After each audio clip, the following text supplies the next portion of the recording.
LPG সিলিন্ডারের কালোবাজারি রুখতে নয়া পদক্ষেপ সরকারের। না জানলে গ্যাসের ভর্তুকি বন্ধ হবে। তো চলুন বন্ধুরা, আজকে আপনাদেরকে ভিডিওর মাধ্যমে বিস্তারিত সমস্ত কিছু জানিয়ে দেব। এলপিজি সিলিন্ডারের কালোবাজারি বন্ধ করতে নতুন পদক্ষেপ গ্রহণ করল সরকার। অনেকদিন আগে থেকেই এই নিয়ম চালু হলেও এর প্রভাব পড়বে আগামী 1 জুন থেকে। সরকারের এই নতুন নিয়ম গ্রাহ্য না করলে গ্যাস সিলিন্ডার তো পাবেন না, পাশাপাশি বন্ধ হয়ে যাবে ব্যাংক অ্যাকাউন্টে গ্যাসের ভর্তুকি ঢোকার মতন সুবিধা প্রদানও। কি কি নিয়ম মানতে হবে? উল্লেখ্য, বর্তমানে উজ্জ্বলা যোজনার আওতায় সিলিন্ডারের প্রতি 380 টাকা সাবসিডি দিয়ে থাকে কেন্দ্রীয় সরকার এবং সাধারণ গ্যাস সিলিন্ডারের 79 টাকা ভর্তুকি পেয়ে থাকেন সাধারণ মানুষ। বছরে 12টি সিলিন্ডার পর্যন্ত উজ্জ্বলা যোজনায় আওতায় ভর্তুকি প্রদান করা হয়ে থাকে। নির্বাচনের পূর্বে গ্যাসের বর্ধিত ভর্তুকি আগামী 1 বছর পর্যন্ত বহাল রাখার সিদ্ধান্ত ঘোষণা করেছে বিজেপি সরকার।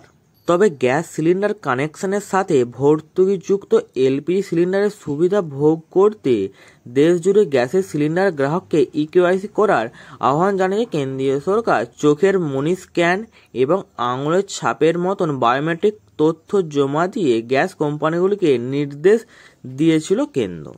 কাস্টমারদের কাছ থেকে কেওয়াইসি গ্রহণের এই কাজ গত বছর শুরু হলেও অনেকে এখনও কেওয়াইসি ডিস্ট্রিবিউটর অফিসে জমা করেননি।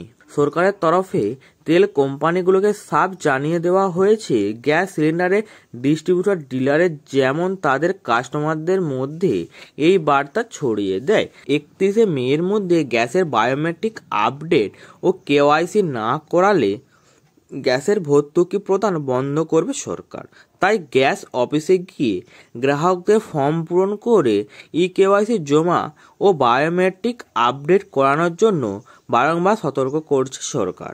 যদিও আপনার ইকেওয়াইসি বা বায়োমেট্রিক আপডেট হয়েছে কিনা তা গ্যাস সিলিন্ডারের ডেলিভারি ম্যানের কাছ থেকে যাচাই করে নিতে পারবেন গ্যাস সিলিন্ডার গ্রাহকেরা। বাড়িতে ডেলিভারি বয় দ্বারা বায়োমেট্রিক যাচাইকরণের কাজ ইতিমধ্যেই শুরু করতে চলেছে কেন্দ্রীয় সরকার। পাশাপাশি এই প্রক্রিয়ার মাধ্যমে গ্যাসের কালোবাজারি বন্ধ হবে বলে মনে করছে কেন্দ্রীয় সরকার। যে সকল অযোগ্য গ্রাহক উজ্জ্বলা যোজনার অধীনে ভর্তুকি সুবিধা নিচ্ছে কিংবা ডিস্ট্রিবিউটর যাতে অতিরিক্ত গ্যাস সিলিন্ডার ব্ল্যাকে বিক্রি করতে না পারেন, তার জন্য গ্যাস গ্রাহকের ক্ষেত্রে এই আধার ও ইকেওয়াইসি যাচাইকরণের কাজ বাধ্যতামূলক করেছে সরকার। ইকেওয়াইসি বায়োমেট্রিক আপডেট না করালে গ্যাসের ভর্তুকি ঢোকা বন্ধ হয়ে যেতে পারে, পাবেন না গ্যাস সিলিন্ডারও। তো বন্ধুরা, এই ছিল আজকের আপডেট। আমার ভিডিওটি যদি ভালো লেগে থাকে তাহলে একটি লাইক করে দেবেন।